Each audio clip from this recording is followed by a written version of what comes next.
Praise the lord. प्रभु यीशु मसीह के नाम से आप सबको शालोम। आज के इस बाइबल स्टडी के सेगमेंट में प्रभु यीशु मसीह के नाम से मैं आप सबका स्वागत करता हूं। बाइबल मेरे और आपको बताती है कि मूसा जब 120 वर्ष का था तब ना तो उसकी आंखें कमजोर हुई और ना उसका पौरुष घटा। क्या आपने कभी सोचा कि मूसा का रहस्य क्या था? मूसा की लाइफ का सीक्रेट क्या था कि इतनी उम्र होने के बावजूद ना तो उसकी आंखें कमजोर हुई और ना उसका पौरुष घटा? ये एक बहुत इंपॉर्टेंट प्रश्न है, ये एक बहुत इंपॉर्टेंट क्वेश्चन है जो आज मेरे और आपके सामने आता है, जिसे आज परमेश्वर के वचन से हम स्टडी करेंगे।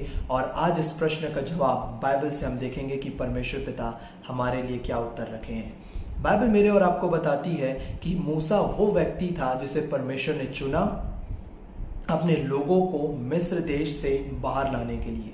और मूसा परमेश्वर के लोगों को मिस्र देश से बाहर लेकर के आता है, और जब उन्हें बाहर लेकर के आता है तो बाइबल हमको बताती है कि परमेश्वर पिता मूसा को बोलते हैं कि तू वायदे के देश में प्रवेश नहीं कर पाएगा। अब यहाँ पे एक और प्रश्न आता है कि ऐसा क्या कारण था कि मूसा वायदे के देश में, प्रॉमिस लैंड में वो प्रवेश नहीं कर पाया। ये एक बहुत अलग विषय है जिस पे अभी हम मेडिटेट नहीं करेंगे, पर आने वाले दिनों में मैं इसके ऊपर एक अलग से वीडियो बनाऊंगा, स्टडी वीडियो, जो कि आपके लिए बहुत आशीष का कारण बनेगा कि क्या कारण था जिसके कारण परमेश्वर ने मूसा को अलाउ नहीं किया कि वो वायदे के देश में प्रवेश करे। परमेश्वर ने मूसा को जाने नहीं दिया वायदे के देश में, वो क्या कारण था? ये एक अलग प्रश्न है, इसे आने वाले दिन में हम मेडिटेट करेंगे। तो बाइबल हमको बताती है कि परमेश्वर ने जब बोला कि तू वायदे के देश में प्रवेश नहीं करेगा, पर हाँ उस वायदे के देश को तू जरूर देखने के लिए पाएगा। तो बाइबल हमको बताती है व्यवस्था विवरण उसका 34 अध्याय, और 34 अध्याय के पहले पद से जब आप पढ़ेंगे तो वहां पे बाइबल हमको बताती है कि परमेश्वर पिता मूसा को नबो पहाड़ पर लेकर के जाते हैं। नबो पहाड़ जो कि पिसगा पहाड़ का एक हिस्सा है, एक माउंटेन है, पिसगा माउंटेन का एक छोटा सा माउंटेन है। अब नबो पहाड़ कैसे दिखता है, उसका लोकेशन कैसा है, क्योंकि बाइबल में लिखा हुआ है कि बिल्कुल यरीहो के सामने है नबो पहाड़। तो मैं नबो पहाड़ पर स्वयं में गया हुआ था और वहां जाकर के पूरे उस लोकेशन का, उस जगह का मैंने वीडियो बनाया है, जिसका लिंक आपको डिस्क्रिप्शन में मिल जाएगा। साथ ही यहाँ कार्ड्स में, आई बटन में भी आपको लिंक मिल जाएगा। इसमें जाकर के आप देखिए कि नबो पहाड़ कैसे दिखता है। बहुत सुंदर लोकेशन है। आपको सामने में यरीहो दिखेगा, मृत सागर आपको देखने को मिलेगा, और नबो पहाड़ पर से जैसे बिल्कुल सामने में वो लोकेशन आपको दिखेगा जैसे मूसा ने प्रॉमिस लैंड को, वायदे के देश को जैसे मूसा ने देखा था, आपको उस वीडियो में देखने को मिलेगा। वहां से परमेश्वर पिता मूसा को सारे वायदे के देश को दिखाते हैं। और 7वें पद में बाइबल हमको बताती है, वहां पे लिखा हुआ है कि मूसा जब परमेश्वर ने उसे नीबो पहाड़ से, माउंट नीबो से इसराइल को दिखाया, वो 120 वर्ष का था और ना उसकी आंखें कमजोर हुई थी, ना उसका पौरुष घटा था। ऐसा क्या कारण था? ऐसा क्या सीक्रेट था मूसा के जीवन का कि ना तो उसकी आंखें कमजोर हुई, ना उसका पौरुष घटा? अब इस पे मेडिटेट करने से या इसमें जाने से पहले हमको थोड़ा सा जरूरी है कि हम थोड़ा सा बैकग्राउंड को देखें। और जब हम बैकग्राउंड को देखते हैं तो हमें पता चलता है कि मूसा व्यवस्था के अधीन था। और इस चीज को आप ना भूलिए कि आज मैं और आप, हम अनुग्रह के अधीन हैं। और अनुग्रह में रहने का मतलब है कि बाइबल बोलती है रोमियो 6वें अध्याय में और उसके 14वें वचन में कि तुम पर पाप की प्रभुता ना होगी क्योंकि तुम अनुग्रह के अधीन हो। आज मैं और आप, हम अनुग्रह के अधीन है, अनुग्रह के अंदर में है, इसलिए पाप की प्रभुता हमारे ऊपर नहीं हो सकती। पर यदि आप व्यवस्था में हैं तो व्यवस्था में पाप आपके ऊपर प्रभुता करेगी। ये बाइबल हमको स्पष्ट बताती है। और बाइबल हमको ये बताती है कि पाप के प्रभुता करने का क्या मतलब है। तो आप जब पढ़ेंगे 1 कुरिन्थियों 15वां अध्याय और उसका 56वां वचन, वर्स 56, वहां पे बाइबल हमको बताती है कि पाप का डंक मृत्यु है और पाप का बल व्यवस्था है। तो जब आप व्यवस्था में हैं, और या आज आप जब व्यवस्था को प्रीच कर रहे हैं, मतलब आप पाप को बल दे रहे हैं। और पाप को बल देने का मतलब है, पाप का परिणाम क्या है? मृत्यु। तो सीधा सीधा व्यवस्था में रहने का मतलब है कि मृत्यु को और उसके परिणाम को, बीमारी को, तकलीफ को, दुख को, परेशानी को, इन सारी चीजों को अपने जीवन में देखने के लिए पाना। ये कब होगा? जब जो लोग व्यवस्था के अधीन रहते हैं उनके लिए है, उनके लिए ये बातें लिखी गई हैं। तो आज मैं और आप, हम अनुग्रह के अधीन हैं और जब हम अनुग्रह के अधीन है तो ना पाप की प्रभुता हम पर होगी, ना शैतान की प्रभुता होगी, ना बीमारी की, ना तकलीफ की, किसी चीज की प्रभुता हम पर नहीं होगी। सिर्फ प्रभु का अनुग्रह और प्रभु की आशीष की प्रभुता हमारे ऊपर होगी। अब इस चीज को ध्यान दीजिएगा कि व्यवस्था में जब पाप की प्रभुता थी, जब लोग पाप के प्रति जागरूक थे, तो व्यवस्था के अधीन रहने के कारण परमेश्वर का क्रोध भी उन लोगों के ऊपर हमेशा रहता था। आज परमेश्वर का क्रोध मेरे और आपके लिए नहीं है, क्योंकि परमेश्वर का सारा क्रोध जो मेरे और आपके लिए था वो प्रभु यीशु मसीह के क्रूस के ऊपर खत्म हो चुका है, एक बार हमेशा के लिए। इसलिए परमेश्वर ने वायदा किया यशायाह 54 अध्याय के 9 और 10 में कि जैसे मैंने नूह के दिनों में शपथ खाई थी, मैं शपथ खाता हूं कि फिर कभी तुझ पर मैं क्रोध ना करूंगा, न फिर कभी तुझको धमकी दूंगा। परमेश्वर ने शपथ खाई, यशायाह 54 9 और 10। और हम नए नियम की जो हम बेस को हम देखते हैं, नए नियम की जो रूट है, जो जड़ है, वो हमको मिलती है इब्रानियों 8वें अध्याय के 12वें पद में, जहां पे परमेश्वर पिता ने कहा है कि मैं तुम्हारे अधर्म के विषय में मैं दयावंत होऊंगा और तुम्हारे पापों को मैं फिर कभी स्मरण नहीं करूंगा, क्योंकि वो एक बार हमेशा के लिए यीशु के क्रूस के ऊपर खत्म हो चुका है। ये अनुग्रह की नई वाचा में रहने का बेनिफिट है, फायदा है। अब ध्यान दीजिएगा कि मूसा जो था वो व्यवस्था में था, और अभी हमने परमेश्वर के वचन से देखा कि व्यवस्था के अधीन में रहने का मतलब है कि परमेश्वर के क्रोध में रहना। मैं एक वचन आपके सामने लाना चाहता हूं, एक अध्याय आपके सामने लाना चाहता हूं जो आज बहुत जगहों पर प्रचार किया जाता है। वो अध्याय है भजन संहिता 90। वहां पे लिखा हुआ है कि मनुष्य की आयु तो 70 वर्ष की होती है और अधिक बल के कारण 80 वर्ष हो जाती है। आज मैंने बहुत से लोगों को सुना है कि जिस किसी के भी बर्थडे में आप जाएंगे, मैंने बहुत से बर्थडे में देखा है कि इस वचन को प्रीच किया जाता है। आज आपने भी इसे सुना होगा कि बहुत जगहों पर इसे प्रीच किया जाता है जहां पे किसी का बर्थडे होता है। मैं परमेश्वर के वचन से इसे क्लियर करना चाहता हूं कि ये जो अध्याय है भजन संहिता 90, ये एक्चुअली में इसे मूसा ने लिखा है। आप भजन संहिता 90 की हेडिंग को पढ़िए, वहां पे लिखा हुआ है मूसा का भजन या मूसा का गीत, वहां पे स्पष्ट रूप से लिखा हुआ है। और वहां पे उसमें जब आप पढ़ेंगे तो 7वें पद में आपको मिलेगा कि मूसा वहां पर लिख रहा है, और मूसा इस बात को बोल रहा है कि हमारे तो सब दिन तेरे क्रोध में बीत जाते हैं। परमेश्वर के क्रोध में हमारे सारे दिन बीत जाते हैं। और फिर 8वें पद में मूसा इस बात को बोलता है कि हमारी आयु तो 70 वर्ष की होती है और अधिक बल के कारण 80 हो जाती है, फिर भी हमारे सारे दिन कष्ट और शोक में ही हमारे सारे दिन बीतते हैं। अब ध्यान दीजिए कि आज मेरे और आपके ऊपर परमेश्वर का क्रोध नहीं है, जो हमने अभी परमेश्वर के वचन से देखा यशायाह 54 में। ये वो लोगों के लिए लिखा गया है जो व्यवस्था के अधीन थे, जिनके ऊपर परमेश्वर का क्रोध रहता था, और इतना क्रोध रहता था कि परमेश्वर ने निर्गमन 34 में उन लोगों को बोला कि मैं तुम्हारे पापों का दंड तुम्हारे बेटों को, पोतों को और पर पोतों को, 3rd और 4th जनरेशन तक को मैं तुम्हारे पापों का दंड दूंगा। ये उन लोगों के लिए लिखा गया है भजन संहिता 90, और इस बात को मूसा यहां पे लिख रहा है। और मूसा स्वयं यहां पे लिख रहा है कि हमारी आयु, मूसा अपने आप को इंक्लूड कर रहा है कि हमारी आयु 70 वर्ष की होती है, अधिक बल के कारण 80 हो जाती है। अब ध्यान दीजिए कि ये मूसा भी परमेश्वर के क्रोध के अधीन में था, उस व्यवस्था की वाचा में था, और 80 वर्ष की जीवन को पार करके मूसा 120 वर्ष की आयु का वो हुआ। 120 वर्ष तक उसने जीवन को व्यतीत किया, और इतना ही नहीं, 120 वर्ष की उम्र में ना तो उसकी आंखें कमजोर हुई, ना उसका पौरुष घटा।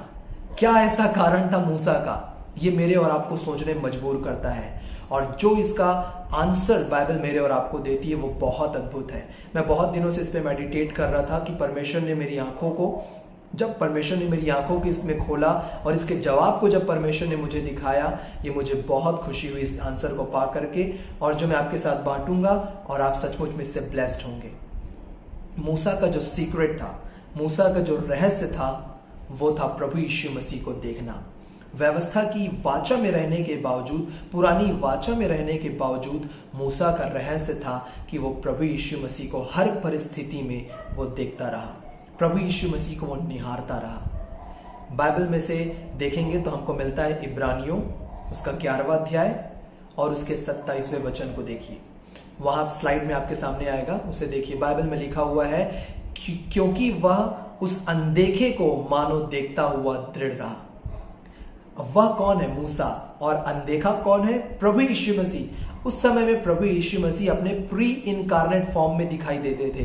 प्री इनकारनेट फॉर्म का मतलब होता है अवतार लेने से पहले का रूप। हमारे लिए प्रभु यीशु मसीह जो स्वयं परमेश्वर के वचन है, वो प्रभु यीशु मसीह देह को धारण करके इस पृथ्वी पर आए। जैसे बाइबल बोलती है वचन देहधारी हुआ और अनुग्रह और सच्चाई से परिपूर्ण हुआ। तो प्रभु यीशु मसीह देह को धारण किए और इस पृथ्वी पर आए। परंतु उस समय में प्रभु यीशु मसीह अनदेखे थे। परंतु बाइबल हमको बताती है कि मूसा उस अनदेखे को मानो देखता हुआ दृढ़ रहा। ये मूसा का सीक्रेट था।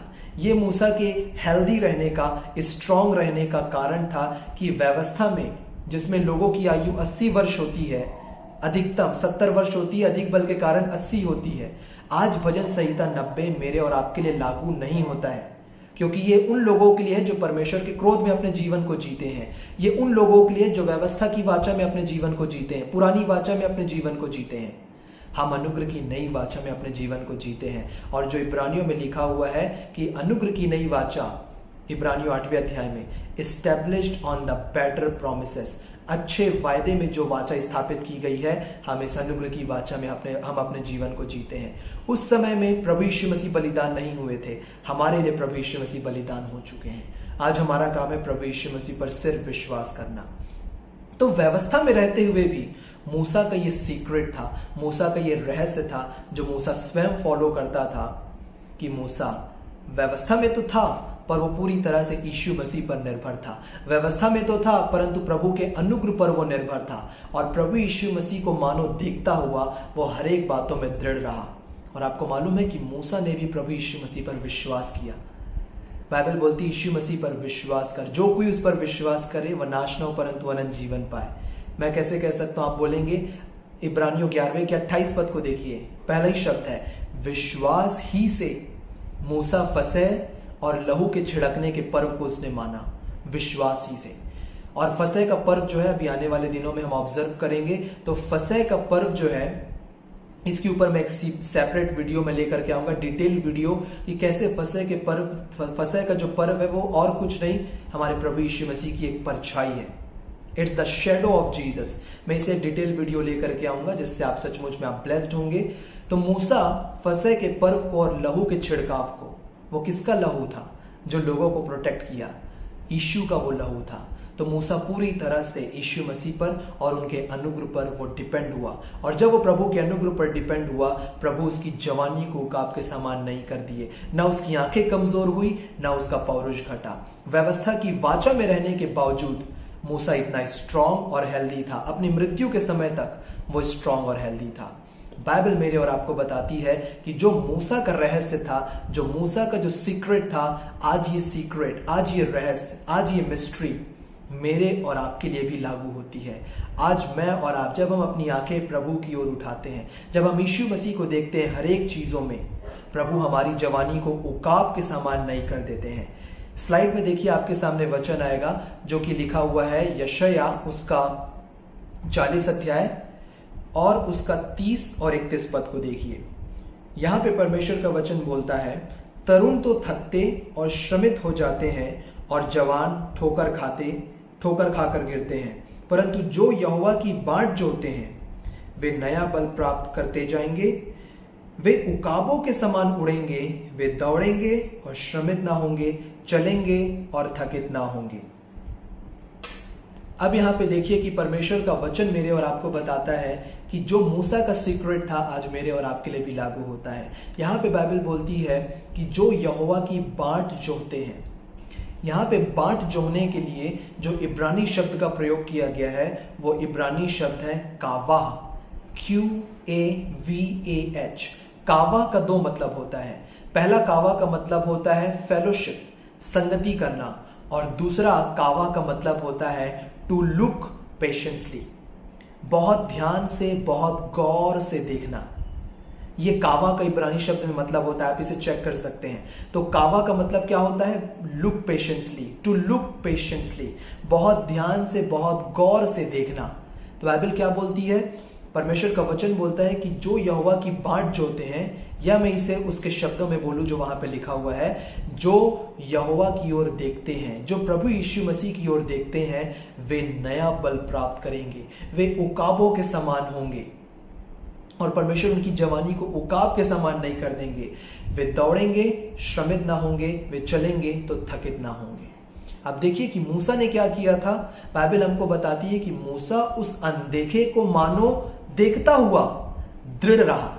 और यहां पे परमेश्वर पिता वो सीक्रेट जो मूसा का राज था, जो मूसा का सीक्रेट था, आज परमेश्वर पिता मेरे और आपको भी दे दिए हैं कि जो यहोवा की बाट जोहते हैं, जो प्रभु यीशु मसीह को देखते हैं, वे नया बल प्राप्त करेंगे। और नया बल प्राप्त करने के लिए जो इब्रानी शब्द आया है, उस इब्रानी शब्द के मतलब को आप देखेंगे तो वो इब्रानी शब्द है the exchange of power. Power को एक्सचेंज करना मतलब प्रभु यीशु मसीह हमारी निर्बलता को, हमारी दुर्बलता को अपने ऊपर ले लेंगे और बदले में अपनी शक्ति, अपनी सामर्थ प्रभु यीशु मसीह हमको देंगे। ये आपको मिलेगा मत्ती उसके 8वें अध्याय में जब आप पढ़ेंगे उसके आखिरी पदों में, तो वहां पे बाइबल बोलती है कि जो वचन यशायाह भविष्यवक्ता के द्वारा कहा गया था कि वह आप हमारी दुर्बलता को और हमारी निर्बलता को, हमारी इन्फर्मिटीज को, हमारी बीमारियों को अपने ऊपर ले लिए। तो यहाँ पे जो वर्ड है नया बल प्राप्त करेंगे, उस शब्द का मतलब होता है इब्रानी शब्द का एक्सचेंज ऑफ पावर। तो प्रभु यीशु मसीह हमारी दुर्बलता को ले लिए हैं, हमारी बीमारियों को ले लिए हैं। तो जब आप प्रभु यीशु मसीह पर अपनी आंखें लगाते हैं, अपनी दृष्टि लगाते हैं, आपकी कोई भी एज क्यों ना हो, प्रभु आपकी जवानी को उकाब के समान नहीं करेंगे। प्रभु आपकी सामर्थ को रिन्यू करेंगे, एक अच्छा हेल्थ आपको देंगे। क्यों? क्योंकि जब प्रभु ने हमारी बीमारियों को, हमारी तकलीफों को, हमारी इन्फर्मिटीज को अपने ऊपर लिए, तो बदले में अपनी चंगाई, अपना स्वास्थ्य, अपनी सामर्थ प्रभु ने हमको दी है। और ये जो राज था ये मूसा के पास था, इसलिए मूसा हमेशा व्यवस्था में रहते हुए वो प्रभु यीशु मसीह की ओर देखता था। और 120 वर्ष तक मूसा स्वयं लिखा कि हमारी आयु 70 अधिक बल के कारण 80 है, फिर भी हमारा जीवन कष्ट और शोक में होता है, शोक और शोक में बीत जाता है। वो स्वयं इसे लिख रहा है, पर वो स्वयं 120 वर्ष तक जीवित रहा। न उसकी आंखें कमजोर हुई, न पौरुष घटा, क्योंकि व्यवस्था में रहते हुए वो यीशु मसीह को देख रहा था, जो कि जवानी को नई करने का सोता है, जो आशीषों का सोता है, जो हेल्थ का सोता है, जो स्वास्थ्य का कारण है। प्रभु यीशु मसीह को वो देखता रहा। तो आज जब आप प्रभु यीशु मसीह को देखते हैं, तो प्रभु आपकी जवानी को उकाब के समान नहीं करेंगे, आप नया बल प्राप्त करेंगे। और ये नया बल जो है, ये प्रभु यीशु मसीह का बल है, the health and wholeness of Jesus. प्रभु की सामर्थ, प्रभु का स्वास्थ्य, प्रभु की आशीष मेरे और आपको अपने जीवन में देखने के लिए मिलेंगी। तो हमेशा इस चीज को आप जान करके रखिए कि आज मैं और आप, हम अनुग्रह की नई वाचा में हैं। परमेश्वर का क्रोध हमारे ऊपर नहीं है। हमारा जीवन परमेश्वर के प्रेम, परमेश्वर के अनुग्रह में हमारा जीवन व्यतीत होता है और हमारा जीवन व्यतीत हो रहा है। वे लोग जो थे पुराने नियम में, उनका जो जीवन था वो परमेश्वर के क्रोध में व्यतीत होता था। तो भजन संहिता 90 हमारे लिए नहीं है। तो हमारे लिए क्या है? आपके मन में प्रश्न आ रहा होगा। हमारे लिए भजन संहिता 91 है, 91। और भजन संहिता 91 कैसे खत्म होता है? 91 खत्म होता है 16वें पद से कि वह तुझे दीर्घायु से तृप्त करेगा और अपने किए हुए उद्धार का दर्शन दिखाएगा। अब ध्यान दीजिए, परमेश्वर पिता क्या बोल रहे हैं? इंग्लिश में लिखा हुआ है, he will satisfy you with the long life। एक लंबे जीवन से, एक दीर्घायु से परमेश्वर तुम्हें तृप्त करेगा और अपने किए हुए उद्धार का दर्शन दिखाएगा। अब ध्यान दीजिए प्रिय भाई और बहनों कि यहां पे उद्धार के लिए भजन संहिता 91 के 16वें पद में उद्धार के लिए जो इब्रानी शब्द आया है, वो इब्रानी शब्द है यशुआ। और यशुआ प्रभु यीशु मसीह का इब्रानी नाम है, हिब्रू नेम ऑफ जीसस, यशुआ। तो परमेश्वर पिता क्या बोल रहे हैं कि मैं तुझे दीर्घायु से तृप्त करूंगा और अपने किए हुए उद्धार को, अपने प्रिय पुत्र प्रभु यीशु मसीह को मैं तुझे दिखाऊंगा। तो ये लंबे जीवन का, अच्छे स्वास्थ्य का, भरपूरी भरे जीवन का ये राज है, ये सीक्रेट है प्रभु यीशु मसीह की ओर देखना। और परमेश्वर आपको लंबे जीवन से सेटिस्फाई करेंगे जब आप प्रभु यीशु मसीह की ओर देखेंगे। आपने देखा भजन संहिता 90 और भजन संहिता 91 को कि जो सीक्रेट था वो यीशु मसीह को देखने में था। और यहाँ पे जो लोग थे ये क्रोध में थे, परमेश्वर के क्रोध में जीवन को जीते थे। जो व्यवस्था के लोग थे, वचन संहिता 90 में, हम परमेश्वर के अनुग्रह में जीवन को जी रहे हैं। और परमेश्वर के अनुग्रह में जीवन जीने का मतलब है हर परिस्थिति में यीशु मसीह को देखना, और यीशु मसीह को देखने का मतलब है जवानी का उकाब के समान नया होना, लंबा जीवन, हेल्दी जीवन, प्रभु की महिमा से भरा हुआ जीवन।